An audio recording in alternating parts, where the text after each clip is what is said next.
Hey guys, Joe Madden, the Joe Madden Sports Podcast here, joined this afternoon by Ian Cameron, host of the Ice Guys and host of various shows over on Pub Sports Radio. Ian, how's the day treating you so far? It sounded like you were at the pub for a second there. Couldn't Did. get that. They couldn't get that phrase out, Joe. But good to be with you. Great to be with you here on this Tuesday, and it's great to be turning the page to the conference finals in the National Hockey League. And look, if these two series play out on paper as they possibly could, we could be in for some epic conference final series. I mean, both of these series have the potential to be outstanding. So hopefully they don't disappoint. I don't think these series are going to disappoint at all. We're kicking off tonight with one that looks like we're in for a high-scoring affair between the Edmonton Oilers and the Colorado Avalanche. Let's talk first on the series. Where do you think this series is going? Are you banking on the Colorado Avalanche to finish off the Edmonton Oilers? Are you looking for an upset here? I think this is a very close series. I think this is a very competitive series.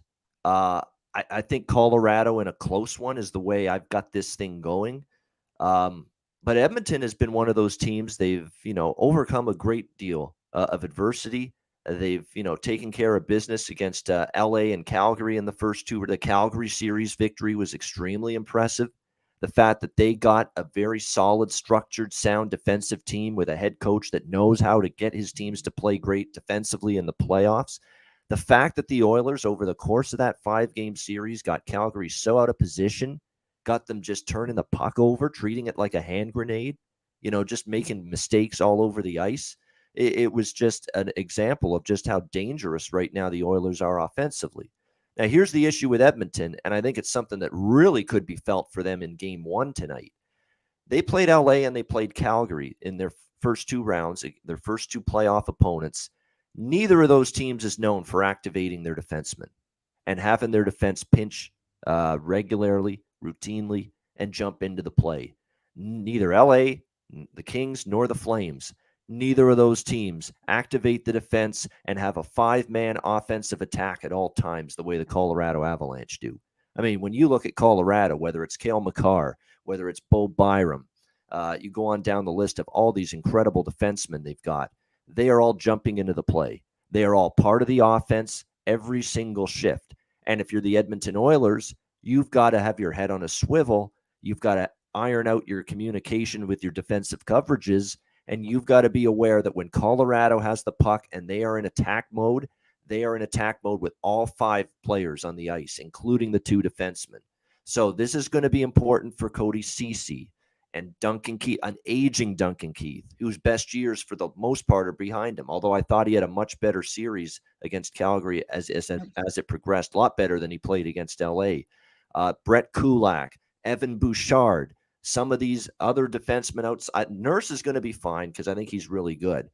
But these other defensemen here for the Edmonton Oilers, they're going to get tested by this Colorado team because they activate the defense. They have them as a big part of the offense, and that's something the Oilers flat out did not see quite as much when they played the LA Kings or the Calgary Flames.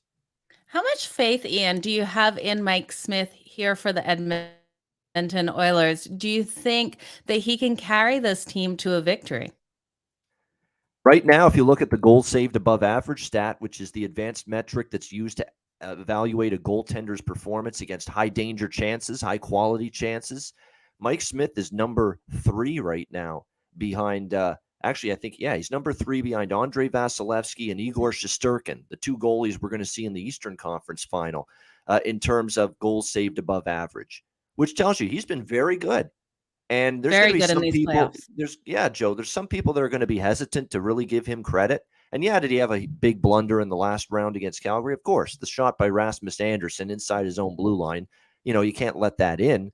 But if you put that awful gaffe aside, he had a very good series. And there were times Calgary was getting some very, very strong, high danger, grade A quality chances. And there's Mike Smith making the save, keeping the puck out of the net. He's played very well. And if you ask me going into this series now, talking about the goaltending matchup, Darcy Kuemper actually showed a few hiccups at the end of the St. Louis series. And his goals saved above average number is nowhere close in these playoffs to Mike Smith. So the goaltending here is, people would have thought probably a couple months ago, especially because Kemper's having this amazing regular season. Mike Smith's up and down, up and down. He can't even stay in as a starting goaltender because he's so inconsistent. Because really, the Oilers all season, especially when Tippett was there before he got fired, he was going back and forth, Smith to Koskinen, every single game. But Smith finally earned the number one job with a great April. That's really when his season turned for the better. And he has been excellent, I think, for the most part. Obviously, he's had the odd bad goal since that time, but he's been more very good than average or very bad since the beginning of April. And you could argue that with him playing the way he has since that beginning of April, he's the equal of Darcy Kemper. And in fact, you could even make an argument. There might even be a couple more question marks about Darcy Kemper coming into this series in terms of current form right now. Yeah, absolutely. We saw him let in a few goals by the St. Louis Blues that really shouldn't have been allowed in. Now, do you think the pressure is off the Avs making it into this next round? Because we all know they couldn't make it out of that second round for so many years. Do you think we're going to see them open up more offensively in this? Well, definitely it feels like this could be a game tonight, Joe, in a series where Colorado, they got the albatross off their neck, essentially with winning that second round against St. Louis. So now they can be relaxed. We got through to the conference finals finally. Now they're not satisfied, of course. They want to win the Stanley Cup like the other three teams that are still standing right now. But at least I think they can go into this series not maybe facing that same level of pressure to perform and win that maybe they did in the last round, because that was just the consistent year in and year out stumbling block for the Colorado Avalanche, was getting past that second round. But they finally did that last year. And to me, going into tonight, I think it sets up well for the Avs tonight. To me, the only way I would approach it from a side perspective is Colorado in regulation, or Colorado maybe on the puck line. I just think for Edmonton, going into Denver, the adjustment of going from LA to Calgary to plotting teams to more defensive-minded teams, if you will. Again, two teams that really just don't have that full throttle offensive assault or attack like Colorado does. Calgary doesn't have that. LA doesn't have that. They really wanted to keep things a little bit tighter to the vest. Colorado's just full bore. And I find they can play Edmonton's game every bit as much, if not better, than they can. Because Edmonton, they got it going up and down against Calgary, and it drove Calgary nuts. Here's going to be the issue against Colorado. Calgary got beaten down the ice in transition and on rush chances constantly throughout that series. Colorado's got the fleet foot, smooth skating, fast skating defense and speed on the blue line with all six of those guys to get back in position if their defense cheat and take some chances in the offensive zone, which means that if the puck gets turned over, guess what? The defensemen for the Avs, in comparison to the Flames in particular, they've got the speed to get back in position and try to negate those transition opportunities and try to negate those transition rushes a lot better, I think, than Calgary did. I think that's going to be something that Edmonton, they're not going to have that, that the freewheeling that they had through the neutral zone. Yeah. No, you're just not going to have that as much, because even if Colorado does turn the puck over in those areas where Calgary did, guess what? They've got a defense that's fleet of foot, that's adept, that's extremely fast, all six of them, and they can get back into position much better and try to negate a rush opportunity or a chance off the rush compared to Calgary did. So I think that's something that's going to be very quickly in this series, starting in game one tonight, something that's very eye-opening for the Oilers. Yeah, I think it will be too. Now we've got Connor McDavid, Nathan MacKinnon playing against each other. What do you think between these two? Who do you think will do better in this series? I have to go, oh man, it's funny. I think Colorado wins a very close, tight series, but I think McDavid is going to have a bigger part in his team having a chance than MacKinnon. And MacKinnon's going to have a huge part. Both of these guys are going to have a huge part. Who's kidding who? And who's going to win this series. But I think for McDavid, there's just a little bit more reliance on him for Edmonton compared to MacKinnon with Colorado. Because when you look at it, Joe, for Edmonton, when I say the big four forwards, I mean the big four forwards and not often very much beyond them. I'm talking about McDavid, Draisaitl, Kane, Hyman. Those have been the four guys that have been just phenomenal. You look at the rest of the forward group, am I going to get Nugent Hopkins to show up for me night in and night out? Puljujärvi, this is a guy that's been on the fourth line. Jesse Puljujärvi. He's a guy that's got all kinds of talent, and we just haven't seen it harnessed in a consistent performance level.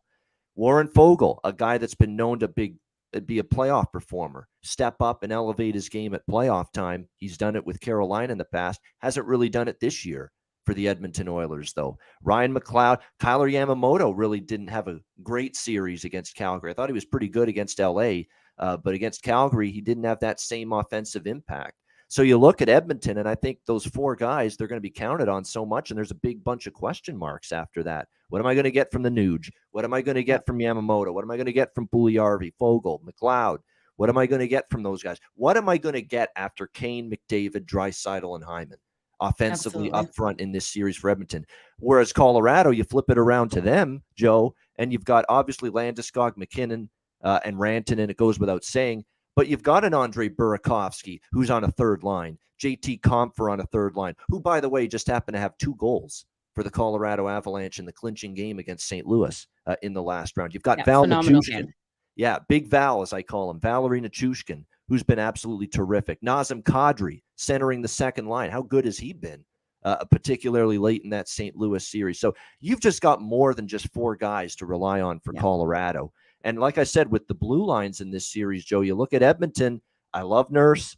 Cece's been much better than I ever thought he would be. But, man, this is a tough team to defend, and I still have questions about a high-level elite skill team like Colorado. Can Cece play at a high level on the blue line? Can Bouchard defend at a high level? Tyson Barrie's more of an offensive-minded defenseman than the other side of the puck. Can he be relied on to defend and check this team? Brett Kulak's just a spare, veteran depth defenseman from Montreal. What can he bring? Duncan Keith at this age now and tenure in his career, can he step up and defend this Colorado team? And then you look at the Avs blue line, Devon Taves and Cale Makar, as good as it gets as a number 1 pair. Yeah. Bowen Byram, a veteran steady hand, and Eric Johnson, who's a former first-round pick, by the way. Josh Manson.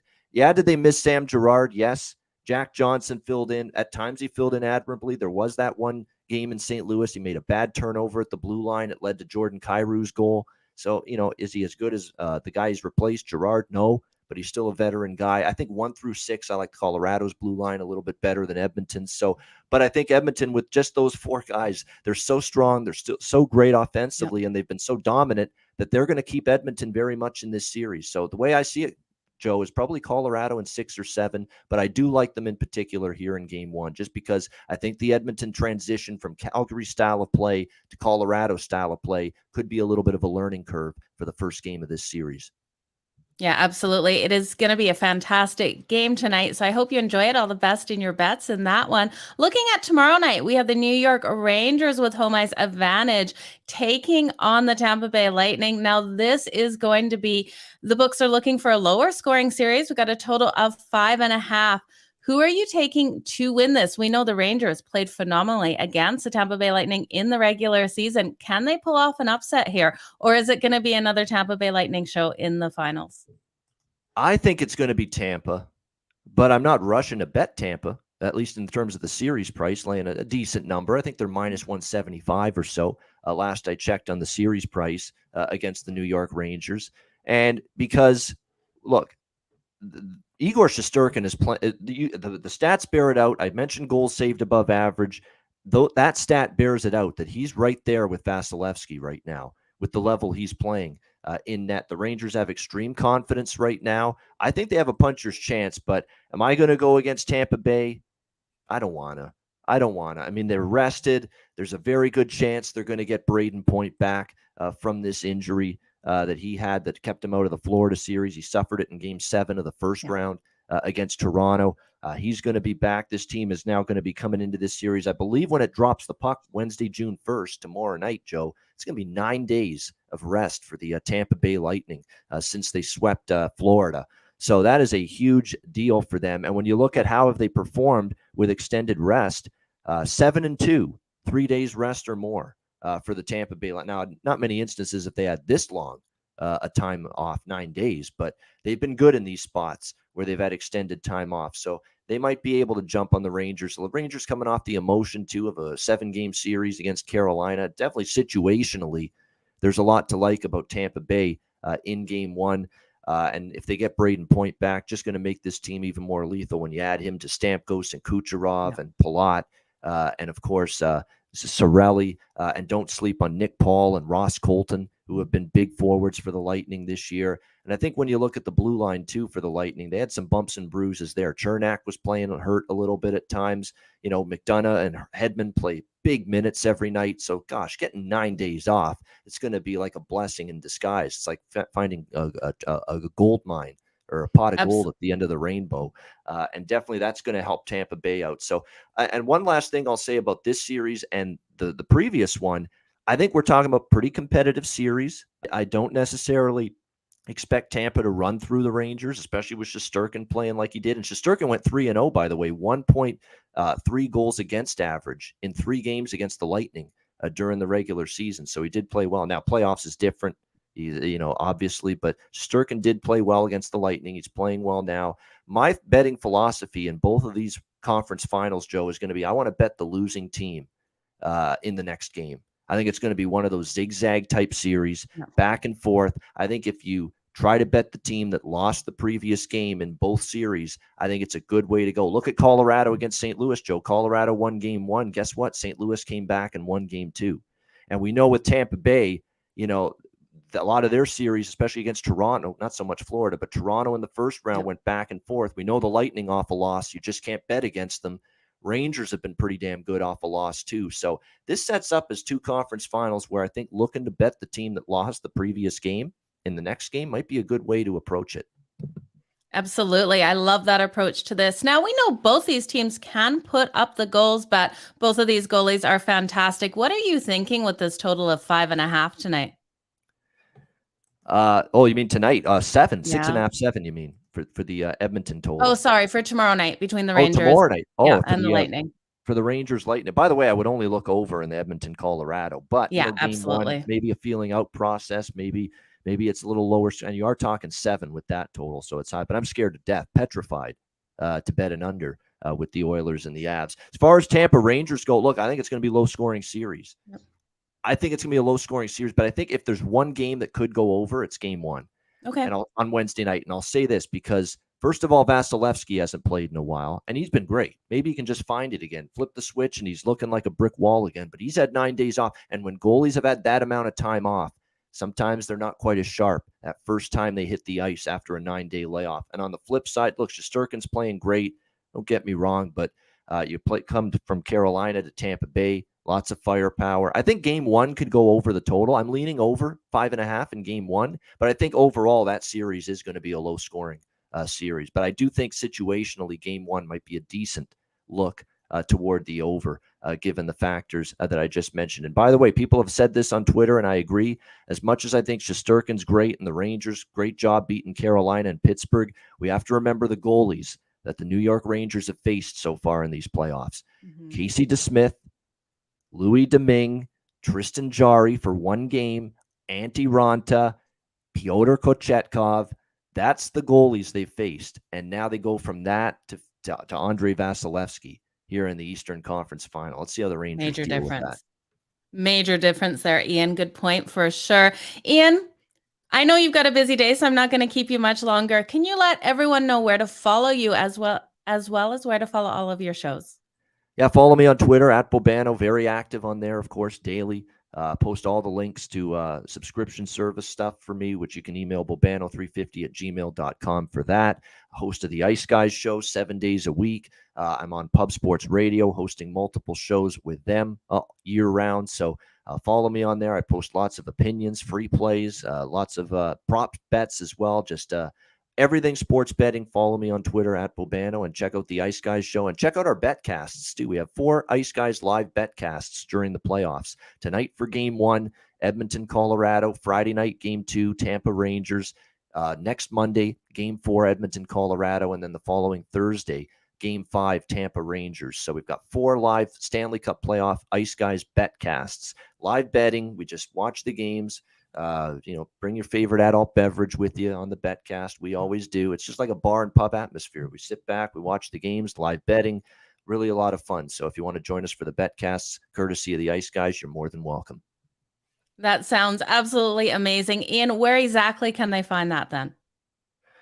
Basically the Ice Guys YouTube channel. In fact, on my Twitter at Bobano, I will post the YouTube link prior to each betcast. In fact, I've already done that for tonight's betcast, 8 o'clock p.m. Eastern. It starts, and it'll be a lot of fun. Awesome. Well, all the best. Ian, thank you so much for joining me here on the Joe Madden Sports Podcast. You guys, I will be back later this afternoon with another show. Thank you, Ian. Have a great day. Thanks, Joe.